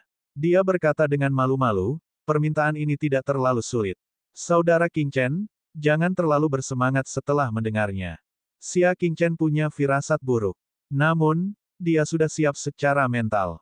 Jangan melangkah terlalu jauh. Dia sudah menduga bahwa permintaan Mutiara Bulan tidak akan mudah untuk diselesaikan. Seperti ini, Yue Mingzu tersenyum dan berkata, saya punya kakak perempuan. Dia sedang bersiap untuk menikah. Namun siapa yang menyangka pengantin pria akan kabur bersama orang lain? Petik 2. Sekarang tidak ada pengantin pria, dan semua tamu sudah diundang. Oleh karena itu, aku berharap kakak Qingchen dapat menggantikan pengantin pria dan menikahi nona kecilku. Setelah mendengar ini, Xia Qingchen dengan tegas membuang Mutiara Bulan itu. Dia tertawa marah, tidak masuk akal. Bagaimana saya bisa menyetujui hal seperti itu? Bagaimana dia bisa menikahi wanita yang belum pernah dia temui? Bulan Mutiara menempel padanya lagi dan memeluk lengannya erat-erat, dengarkan aku sebenarnya bukan menjadikanmu pengantin pria, tapi pengganti sementara. Dia hanya butuh nama agar orang tidak menertawakannya. Setelah itu, kalian berdua tidak akan ada hubungannya satu sama lain. Xia Qingchen menolaknya dengan datar. Itu juga tidak akan berhasil. Sangat sulit baginya menerima kenyataan bahwa dia akan menikah dengan wanita asing. Yue Mingzu mendengus, kakak Qingchen, apakah kamu ingat apa yang kamu janjikan padaku ketika aku memberimu air bintang? Petik 2. Tentu saja aku ingat. Selama tidak bertentangan dengan prinsip saya setuju apapun. Tapi ini, Xia Qingchen berbicara. Yue Mingzu menghentakkan kakinya dan bertanya, ada apa? Apakah saya melanggar prinsip Anda? Aku sudah bilang padamu untuk membunuh dan membakar, tapi apakah kamu menyakiti seseorang? Tidak, aku memintamu untuk membantu adik perempuan yang malang. Aku memintamu berbuat baik. Seorang pria tidak pernah menarik kembali kata-katanya. Saudara Qingchen, apakah kamu akan mengingkari janjimu? Sungguh tidak masuk akal. Xia Qingchen berbicara dalam suasana hati yang baik, baiklah. Kalau begitu izinkan saya bertanya kepada Anda. Mengapa kamu datang mencariku? Tidak bisakah kamu menemukan seseorang untuk menggantikannya? Yue Mingzu menggelengkan kepalanya dan berkata, tidak. Kakak perempuanku ini secantik bunga dan seindah bulan. Jika itu laki-laki lain, mereka mungkin akan memanfaatkan situasi ini dan mengganggu kakak kecil. Hanya kakak laki-laki Qingchen yang tidak mau. Suasana hati Xia Qingchen sedang tidak bagus, aku juga laki-laki. Bagaimana kamu tahu itu tidak akan terjadi? Cekikikan. Yue Mingzu tertawa dan menyandarkan tubuh lembutnya ke lengannya. Ah, benarkah? Apakah kakak King Chen benar-benar orang seperti itu? Dia memandangi keindahan kuno mutiara bulan dan merasakan kehangatan dan kelembutan tubuhnya. Xia King Chen tanpa sadar mundur. Lihat, saudara King Chen layak dipercaya. Bulan mutiara tersenyum licik. Kepala Xia King Chen terasa sakit. Baiklah, mari kita mundur 10.000 langkah. Pernahkah Anda mempertimbangkan reputasi saya? Petik 1. Dia cukup terkenal sekarang. Akan terlalu mudah bagi mereka untuk dikenali dan menyebarkan berita jika mereka ingin menggantikan seseorang. Monlit Pearl memutar rambutnya dengan jari telunjuknya, berulang-ulang. Dia menjawab dengan acuh tak acuh, itu saja. Saya tidak perlu mengkhawatirkan saudara King Chen lagi. Sekarang aku tahu kamu akan menikah, aku akan menyerah. Anda, Xia King Chen menghela nafas panjang. Air bintang itu. Memang tidak mudah untuk mendapatkannya. Di masa depan, saya tidak akan pernah menyetujui permintaan Anda. Xia King Chen menghela nafas. Yue Mingzu terkikik dan memegang lengannya. Saya tahu bahwa saudara King Chen akan menepati janjinya. Kalau begitu, ayo pergi. Apa yang sedang kamu lakukan? Tentu saja, untuk mencoba setelan pengantin priamu. Dahi Xia King Chen dipenuhi garis-garis hitam. Dia sudah siap.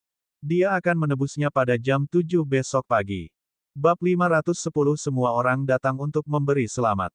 Yue Mingzu memeluk lengan Xia King Chen dan berjalan keluar dari menara pendengaran salju sambil tersenyum.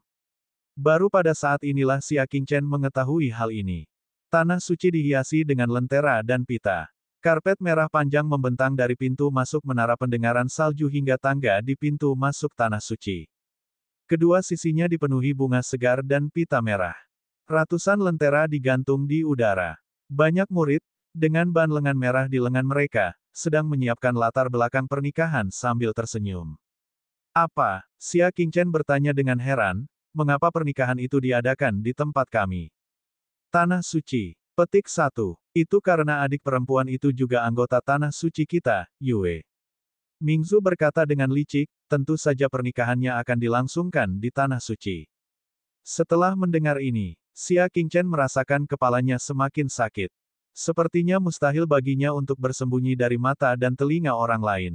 Hal ini pasti diketahui dunia. Junior Xia, selamat sebelumnya. Wu Jinlong sedang mengutak-atik bunga itu. Ketika dia melihat Xia King Chen keluar, dia segera menangkupkan tinjunya dan memberi selamat padanya. Selamat atas apa? Xia King Chen bertanya. Senyuman Wu Jinlong menjadi semakin cerah, tentu saja untuk mengucapkan selamat atas pernikahan adik laki-lakinya. Kamu akan menikahi wanita cantik. Sejujurnya, saya masih tidak percaya. Ini terlalu mendadak. Setengah bulan yang lalu, bulan mutiara tiba-tiba mengirimkan undangan pernikahan. Xia King Chen akan menikah. Tanah suci segera terkejut. Setelah Holy Lord memastikannya, dia secara pribadi memberi perintah untuk mengatur segalanya untuk Xia King Chen. Semua murid tanah suci tercengang. Mengapa Xia King Chen tiba-tiba mengumumkan pernikahannya? Apalagi sang mempelai wanita juga misterius dan tidak menjelaskan lebih lanjut. Aku merasa ini lebih mendadak daripada kamu. Xia King Chen berbicara. Sepertinya orang terakhir yang mengetahui bahwa dia akan menikah dengan orang lain adalah dia. Adik laki-laki, apa maksudnya ini? Wu Jinlong bertanya dengan heran. Pernikahan itu adalah pernikahan Xia King Chen. Kenapa dia tiba-tiba melakukan itu? Saat ini, desak Yue Mingzu, menyela pembicaraan mereka, saudara King Chen, segera coba pakaian pengantin pria. Jika ukurannya tidak sesuai, kami masih bisa mengubahnya. Jika kita terlambat, maka kita akan terlambat. Xia King Chen merasa tidak berdaya. Dia mengangguk ke Wu Jinlong dan pergi. Sepanjang jalan, terlepas dari apakah itu sesama murid atau orang tua, mereka semua mengucapkan selamat kepadanya. Hal ini menyebabkan Xia King Chen tersenyum pahit. Mengapa sepertinya dia, Xia King Chen, yang benar-benar menikah? Dia hanyalah pengganti sementara. Mingzu, apa yang kamu katakan pada yang lain? Mereka tidak akan salah paham, kan? Xia King Chen merasa khawatir. Bulu mata panjang Yue Mingzu berkedip, dan dia berkata tanpa berpikir, kamu sudah menjelaskannya. Tidak ada kesalahpahaman. Mereka mungkin senang kamu membantu adik perempuan yang ditinggalkan itu karena kebaikan. Bukankah alasan ini terlalu dibuat-buat? Xia Qingchen merasa ada yang aneh, seolah ada yang tidak beres. Namun, pada titik ini, apakah dia masih dapat menarik kembali kata-katanya? Gigit saja dan pergi. Yue Mingzu diam-diam tertawa. Dia memang telah menjelaskannya dengan sangat jelas. Namun, bagi dunia luar, bukan Xia Qingchen yang menggantikannya. Sebaliknya, itu adalah pernikahan Xia Qingchen. Mereka sampai di sebuah ruangan yang didekorasi dengan suasana gembira. Dua orang pembantu sedang merapikan pakaian pengantin pria, tata rambut, sepatu, dan lain sebagainya. Xia Qingchen melirik ke tempat tidur merah besar di kamar dan menemukan bahwa tempat tidur itu berisi kurma merah, kacang tanah, kelengkeng, dan biji teratai. Adat istiadat masyarakat adalah melahirkan anak sejak dini. Di mana tempat ini? Xia Qingchen bertanya. Tentu saja itu kamar pernikahan. Kamu tidak bisa melarikan diri begitu saja setelah pernikahan, kata Yue Mingzu tanpa basa-basi. Kamu harus mengirim pengantin wanita ke kamar pengantin, kan? Petik 1. Xia Qingchen hanya tersenyum tak berdaya. Jangan terlalu banyak berpikir. Ayo, coba pakaian pengantin pria. Wajah Yue Mingzu dipenuhi dengan antisipasi. Pembantu itu melayaninya. Xia Qingchen melepas pakaian sederhana dan ringan yang biasa dia kenakan. Sebagai gantinya adalah jubah merah menyala berwarna merah cerah, anggun, dan megah. Itu dirancang dengan baik, tanpa satu kesalahan pun. Itu menonjolkan sosok Xia Qingchen yang ramping namun kuat dan anggun. Gayanya yang tenang dan mantap melengkapi suasana hatinya yang tenang. Mereka saling melengkapi dan memiliki pesona yang berbeda. Mata tertutup mutiara bulan terbuka sedikit. Saat itu juga, sosok merah menyala itu memberinya rasa kaget. Dia memiliki wajah seperti jade dan fitur tampan. Temperamennya tidak peduli. Dia mengenakan jubah merah yang indah dan mewah, dan sosoknya selembut angin. Menatap Xia Qingchen yang berdiri di sana, jantung Yue Mingzu berdetak lebih cepat. Itu seperti saat Xia Qingchen tiba-tiba menciumnya di perairan Pulau Penekan Iblis. Sosok pengantin pria tercantik di hatinya tidak lebih dari ini. Bagaimana itu? Apakah itu pantas? Xia Qingchen menoleh dan bertanya. Yue Mingzu segera menutup matanya dan menoleh untuk menyembunyikan kepanikan di hatinya. Saya buta, bagaimana saya tahu apakah itu bagus atau tidak? Tidak apa-apa asalkan menurutmu itu bagus. Ada sedikit nada kecewa dalam nada bicaranya. Itu karena dia tiba-tiba merasakan sedikit keengganan di hatinya. Lusa, Xia Qingchen adalah suami orang lain. Mereka hanya bisa menjadi teman seumur hidup. Apakah kamu merasa tidak nyaman dimanapun? Xia Qingchen bisa merasakan emosinya. Dia berjalan dan bertanya dengan lembut. Hati Yue Mingzu terasa hangat. Dia menenangkan diri dan menggelengkan kepalanya sambil tersenyum. Saya baik-baik saja. Saya mungkin terlalu lelah dengan pernikahan itu. Dia berpikir dalam hati, apa yang aku pikirkan? Saudara Qingchen, dia satu-satunya yang layak untukmu. Mereka adalah pasangan yang serasi di surga, dan akulah yang seharusnya memberikan restuku. Memikirkan hal ini, wajahnya kembali penuh senyuman. Saudara Qingchen, sebelum kita menikah, bisakah kamu mengizinkan aku menemanimu? Setelah Xia Qingchen menjadi pria yang sudah menikah, dia tidak bisa mendekatinya sesuka hati. Ini adalah kesempatan terakhirnya.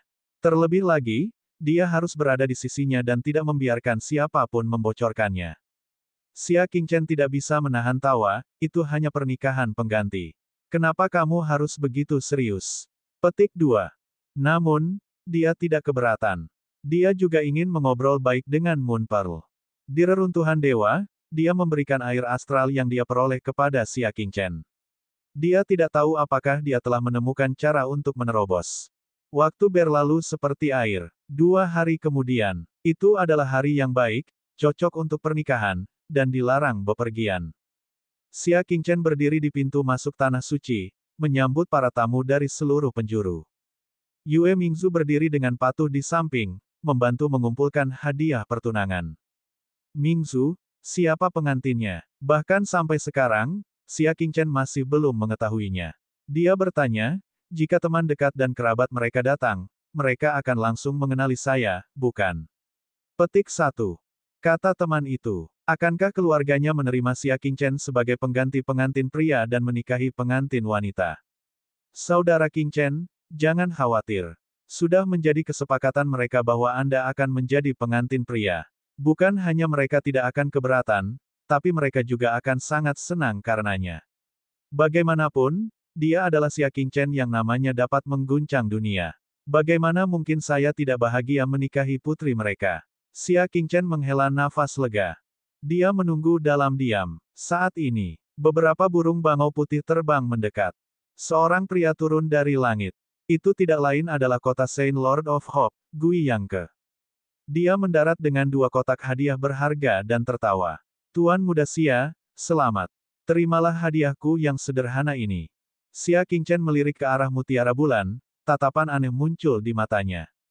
Bagaimana kedua mempelai mengenal Gui Yangke? Yang terakhir tersenyum dan berkata, bukan hanya kamu yang mengenalnya. Pengantin pria asli memiliki banyak koneksi. Apakah seperti ini? Namun, setelah itu, Jin Buhuan dan 5 pemimpin persekutuan lainnya juga datang untuk memberi selamat kepadanya dengan hadiah berharga. Pernikahan Tuan Muda Xia, selamat. Jin Buhuan tersenyum. Bagaimana itu bisa menjadi pernikahanku? Xia Qingchen sekali lagi menatap mutiara bulan. Yang terakhir dengan tenang tersenyum. Apakah kita akan membiarkan tamu itu memberi selamat kepada pengantin pria yang melarikan diri? Karena Anda di sini, tentu saja saya di sini untuk memberi selamat kepada Anda. Dia secara naluriah merasa ada sesuatu yang salah. Ada cerita tersembunyi. Ikuti saya. Xia Qingchen menoleh ke arah presiden, ingin bertanya kepada mereka secara pribadi. Namun, pada saat ini, Tuan Suci dari 4 simbol Tanah Suci datang bersama Li Xinrui. Tuan Muda Xia, Anda benar-benar mengejutkan kami. Karena tidak ada pilihan lain, Xia Qingchen hanya bisa pergi dan menerima tamu.